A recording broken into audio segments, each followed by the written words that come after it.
Hello, this is Eileen Thrower presenting my top 10 tips for success with writing mechanics.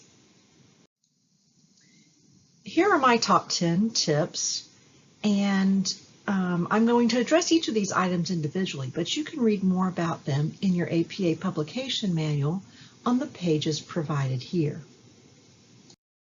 Number 1, use correct punctuation and grammar.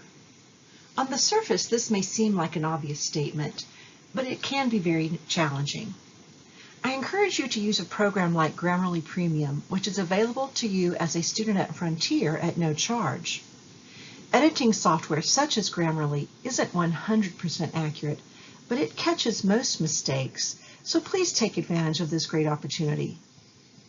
Common grammatical errors among students include the use of apostrophes. Remember, the apostrophe goes after the S in a plural possessive case, as seen here. Another mistake is ending sentences with a preposition, which should be avoided. Instead of saying, "Where is the crash cart located at?" you would simply say, "Where is the crash cart located?" Ensuring agreement between subjects and verbs is another challenge. Remember, data is the plural form of datum. So you would write, "The data show," or "This datum shows." It is also important to be clear when using pronouns. The sentence using a pronoun, "Everyone loved their faculty," is not as clear as when using a simple noun, such as "The students loved their faculty." Number 2, use formal language. Make sure each word you use means precisely what you want it to say. When writing numbers, write out all numbers less than 10 and any number that starts a sentence. Refer to individuals when writing using their last names only. Never include contractions in your writing. Always write them out. Also, avoid colloquialisms or slang, which we use in conversation constantly. Instead of saying something like, "I have to hand it to you," say, "I have to admit." Scholarly writing always assumes the literal meanings of words, not the informal conversational meaning. It may seem like scholarly writing should include long, complicated words, but this is not necessarily the case. Using simple, clear words to communicate your meaning is best. Only use a longer, more complicated word if it says something more than a simple synonym would. The same is true about sentences in scholarly writing. Keep sentences simple and clear so that their meaning is easily understood. This simple, clear approach, using words for their precise meaning, will allow you to build your argument logically and tell your story in a meaningful way. Remember to focus on the content and structure of your paper first, then go back and address errors in grammar and writing mechanics. Number 3, write in the third person. It is a good rule to avoid writing in the first person. If you are writing about the results of a survey you conducted, simply refer to the survey rather than my survey. However, you will write in the first person when you are referring to something that you specifically did. For example, you would write, "I conducted face-to-face surveys for this study," rather than writing, "The author conducted face-to-face surveys." You would also use the first person to avoid attributing human actions or characteristics to inanimate objects. So rather than writing, "The survey concluded," you would state, "Based on the survey results, I concluded." Lastly, avoid confusing statements using the first person, such as seen here in the last example. Number 4. Write in complete sentences. Informal writing may include phrases that are presented as sentences, but scholarly writing should always use complete sentences with a noun and a verb. Use simple, clear sentences that make one point. If your sentence takes up 3 or 4 lines and seems to go on forever, it is probably a run-on sentence. If you have included 2 or more thoughts in your sentence, connecting them with commas or semicolons, you have probably created a run-on sentence. Keep your sentences simple and clear. After you write them, read them out loud, either to yourself or to someone nearby who is willing to listen. If the sentence does not make sense when you read it out loud, then rewrite it to make it simple and clear. Number 5, use parallel structure. This means that when you are presenting a list of items, present them all in the same form. So the items should all be in the noun form or in a verb form or in a gerund form, which would all end in ing, and so on. Number 6, use transitions. When progressing through your writing, be sure to use transitions. This applies to sentences, paragraphs, and ideas. Words such as however, also, and therefore are useful transitional devices between sentences, but only use them when needed.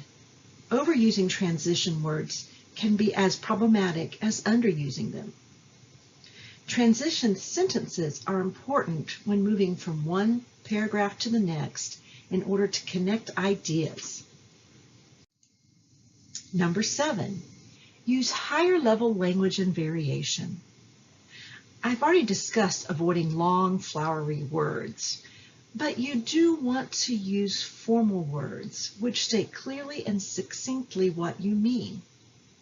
So for instance, rather than stating, per the authors, write out, the authors stated, or the authors expressed, or the authors argued, or the authors posited.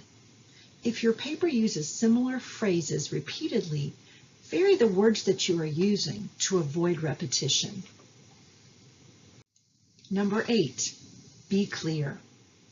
I know I've said this over and over, but clarity is one of the most important parts of scholarly writing. A common mistake leading to a lack of clarity is using jargon in scholarly writing. We use these type of words every day in the clinical setting, but when writing, avoid these special words or expressions that are used in the clinical environment and are difficult for others to understand, or define them clearly. A good example of a jargon word that we use every day is coding. As nurses, we understand this refers to resuscitating a dying patient. But the word coding literally means the process of assigning a code to something for the purpose of classification or identification. So if you are addressing coding in your paper, define what it means in the healthcare vernacular. Don't assume that your reader will know this jargon meaning. Another issue involved in clear writing is using the active voice. Writing in the passive voice, such as signs of distress were displayed by the patient, is a less clear way of stating it than using the active voice, such as the patient displayed signs of distress. Remember to plainly state who did what using active voice to keep your meaning clear. Number 9, be concise. Economy of expression is a phrase that should guide your scholarly writing. Using more words to convey meaning is not necessarily better.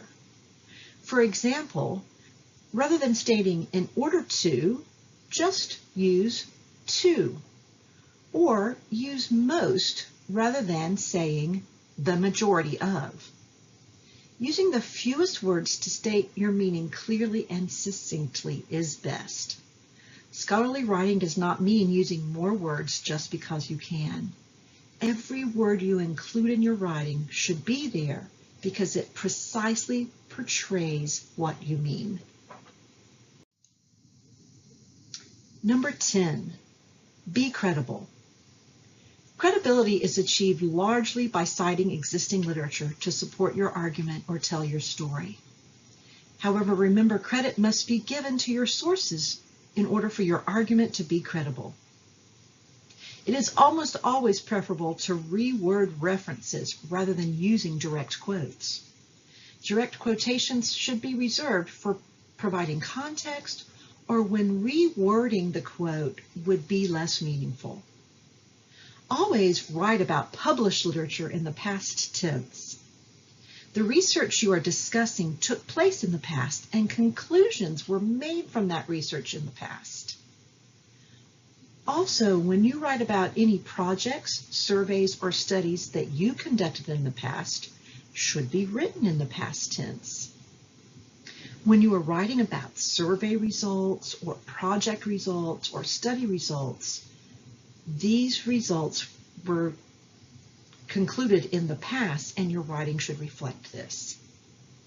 Write about conclusions or recommendations that you are making to go forward in the present tense. So in other words, in the conclusion section of your paper, you will write about implications for future practice or recommendations for future study or other similar discussion in the present tense. For more information on this, please refer to your APA manual on pages 65 and 66.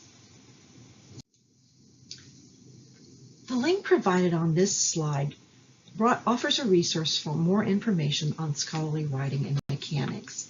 And remember, your APA publication manual is an excellent source of material for all of these issues. Thank you.